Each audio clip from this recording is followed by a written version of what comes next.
Hello friends, welcome to Nirvi cooking and tips అండి. ఈరోజు video వచ్చేసి కేవలం 2 బంగాళదుంపలు శనగపిండి ఉపయోగించి చాలా యమ్మీగా స్నాక్స్ ఎలా ఈజీగా ప్రిపేర్ చేసుకోవచ్చు ఈ వీడియోలో నేను చెప్తానండి. చాలా బాగుంటుంది, టేస్ట్ చాలా బాగుంటుంది, చాలా యమ్మీగా ఉంటాయి అన్నమాట. డెఫినెట్గా ఒకసారి ట్రై చేసి చూడండి. పిల్లలు చాలా ఇష్టంగా తింటారు, ప్రతి ఒక్కరికి కూడా నచ్చుతుంది అన్నమాట. దానికోసం నేను ఇక్కడ ఏమేమి తీసుకుంటున్నానంటే, ఒక కప్పు శనగపిండి తీసుకుంటున్నానండి. అలాగే 2 బంగాళదుంపలు ఉడికించుకొని ఇలా తురుముకొని పక్కన పెట్టుకున్నాను, లేదా స్మాష్ చేసుకుని అయినా పక్కన పెట్టుకోండి. ఇలా 2 బ్రెడ్ స్లైసెస్ తీసుకున్నానండి. బ్రెడ్ స్లైసెస్ అనేది ఆప్షనల్, వేసుకోకపోయినా పర్లేదన్నమాట. ఇక్కడ ఒక ఉల్లిపాయ సన్నగా తరిగి పక్కన పెట్టుకున్నాను, పచ్చిమిర్చి కూడా సన్నగా తరిగి పక్కన పెట్టుకున్నాను. అలాగే కొంచెం కరివేపాకు కూడా సన్నగా తరుక్కుని పక్కన పెట్టేసుకున్నాను. దీంట్లో ఉప్పు, పసుపు, కారం, ధనియాల పొడి, జీలకర్ర పొడి కూడా ఒక స్పూన్ చొప్పున వేసుకున్నాను అనమాట. ఉప్పు అనేది రుచికి తగిన ఉప్పు, కారం రుచికి తగినంత వేసుకోండి మీరు. ధనియాల పొడి, జీలకర్ర పొడి మాత్రం అదొక స్పూన్ ఇదొక స్పూన్ వేసుకోండి, సరిపోతుంది. ఇప్పుడు ఒక గిన్నె తీసుకొని దాంట్లో శనగపిండి వేసుకొని ఈ మసాలా ఐటమ్స్ అన్నీ ఉన్నాయి కదండి, ఉల్లిపాయ, పచ్చిమిర్చి, కరివేపాకు, ఉప్పు, పసుపు ఇవన్నీ వేసేసుకోవాలన్నమాట. ఈ గిన్నెలోకి వేసేసుకొని వాటర్ పోసుకుంటూ మంచిగా కలుపుకోవాలండి, ఉండలు లేకుండా చాలా జారుగా కలుపుకోవాలి. ఎందుకంటే మనం ఈ మిశ్రమాన్ని స్టవ్ మీద పెట్టి ఉడికించుకుంటాం అన్నమాట. కాబట్టి కొంచెం జారుగానే కలుపుకోవాలి మిశ్రమం అనేది.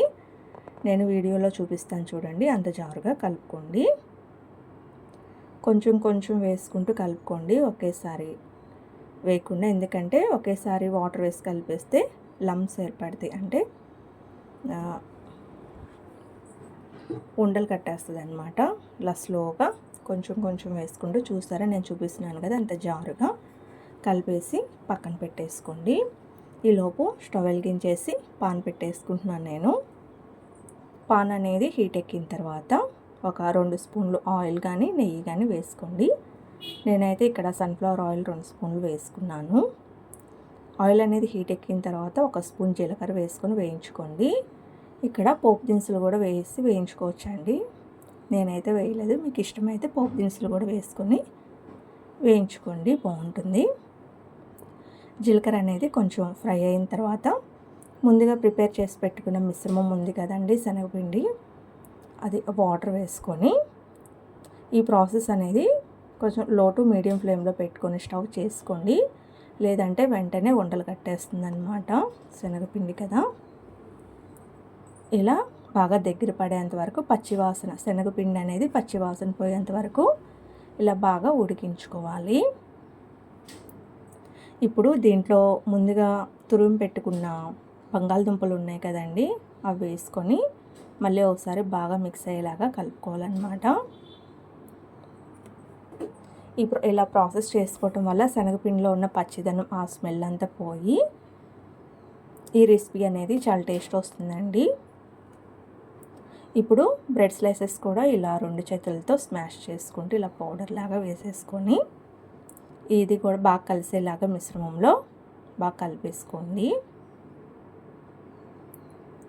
బ్రెడ్ వేయటం వల్ల టేస్ట్ వస్తుందని నేను బ్రెడ్ వేసుకున్నానండి. బ్రెడ్ అనేది స్కిప్ చేయవచ్చు, ఇష్టం లేకపోతే వేసుకుంటే బాగుంటుంది,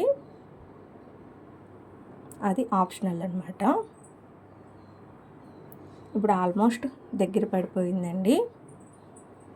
నేను వీడియోలో చూపిస్తాను చూడండి, గరిటెతో ఇలా అంటే గట్టిగా ఉండాలన్నమాట. అప్పుడు స్టవ్ ఆఫ్ చేసేసుకుంటే పర్ఫెక్ట్గా సరిపోతుంది. మనం చేసుకునేటప్పుడు మనం ఈ టిక్కీలాగా చేసుకుంటాం అన్నమాట. చూసారా, ఇలా ఉంటే సరిపోతుంది, గంటకి ఇలా స్టిక్ అయినట్టుంటే సరిపోతుంది. ఇప్పుడు స్టవ్ ఆఫ్ చేసేసుకొని పూర్తిగా ఆరిన తర్వాత ఒక ప్లేట్లోకి తీసుకొని ఒకసారి ఇలా చపాతీ పిండి కలిపినట్టుగా పైకి కిందకి ఇలా ఒకసారి కలుపుకోండి. కలుపుకున్న తర్వాత ఇప్పుడు మీకు ఏ షేప్ కావాలంటే ఆ షేప్లో చేసుకొని ఒక ప్లేట్లోకి తీసుకోండి. నేనైతే ఇక్కడ రౌండ్ షేప్లో తీసుకుంటున్నాను. స్క్వేర్ షేప్లో కానీ డైమండ్ షేప్లో కానీ ఇలా మీకు నచ్చిన షేప్లో మీరు తీసుకోండి. నేనైతే రౌండ్ షేప్ అనేది ఈజీగా ఉంటుందని చెప్పి రౌండ్ షేప్లోనే తీసుకుంటున్నానండి. ఇలా ఒక ప్లేట్లో తీసుకున్నాను. నాకు ఎక్కువ అనిపించింది, అది కొంచెం బాక్స్లో తీసుకొని ఫ్రిడ్జ్లో పెట్టేసుకుంటున్నాను. ఇది మళ్ళీ మనం రేపు చేసుకోవచ్చు. ఒక రోజు అయితే బాగానే ఉంటుందండి, ఎక్కువ రోజులు ఉండదు. నెక్స్ట్ డేకి అయితే బాగానే ఉంటుంది మిశ్రమము. ఇలా నేను ఒక 8 ఇలా టిక్కీలు చేసుకొని పక్కన పెట్టేసుకున్నాను.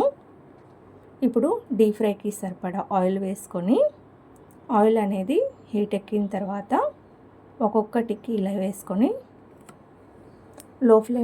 మీడియం ఫ్లేమ్ టు హై ఫ్లేమ్లో మీడియం ఫ్లేమ్లో పెట్టుకుని వేయించుకొని, మ్యాక్సిమం హై ఫ్లేమ్లో పెడితే ఏంటంటే పైన మాడిపోతుంది, లోపల పచ్చిగా ఉన్నట్టు ఉంటుందన్నమాట. మీడియం ఫ్లేమ్లో పెట్టి వేయించుకుంటే పర్ఫెక్ట్గా లోపల కూడా మంచిగా కుక్ అవుతుంది. వెంటనే కదపమాకండి, కొంచెం వేగిన తర్వాత రెండో వైపుకి టర్న్ చేసుకోండి. అప్పుడు విరిగిపోకుండా మంచిగా వస్తాయి ఈ టిక్కీలు అనేవి. టిక్కీలు అంటున్నారా, ఏం మళ్ళీ డీప్ ఫ్రై చేస్తున్నారు అనుకుంటున్నారా? ఇది మీరు ఏదైనా అనుకోవచ్చు. ఇలా డీప్ ఫ్రై చేసుకుంటేనే బాగుంటుంది, లేదా షాలో ఫ్రై అయినా చేసుకోవచ్చు అన్నమాట, బాగుంటుంది.